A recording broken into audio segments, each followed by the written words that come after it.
a man opens fire relentlessly at a shipping container.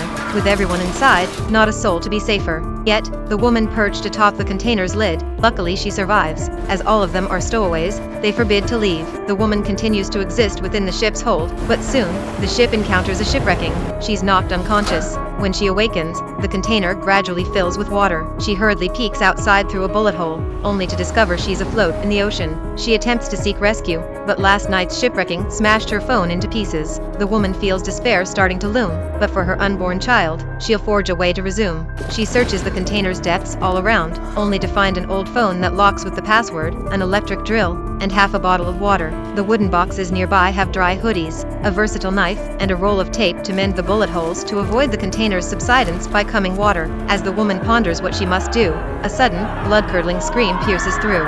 The woman thought she saw hope, but only discovered the container had swamped and sank. She brought the boxes down and opened them, only to weep. Inside, she found no salvation, just plastic lunchboxes. Frustration welled up, and she threw them on the ground madly. But then she noticed something on the box lid, plastic seals, a glimmer of hope. She quickly sealed the bullet holes leak. A stormy day it was, thunder and more. Amidst lightning and thunder, her baby was born. When the child's cry rang, she found a reason to survive. In order to let her child bathe in the sun, she used the drill to open the ceiling. But sadly the drill soon ran out of power. Nonetheless, she used the versatile knife to slowly cut through the container's ceiling. On the third day, the knife could not be used anymore. It broke. Luckily, she finished 3/4 of the cutting, but with no strength left, as hunger took hold. Just about to pass out, rain fell from the sky, quenching her thirst and saving her life again. She tied a strap around the opening's rim, then used her own weight to pry it open with a determined vim.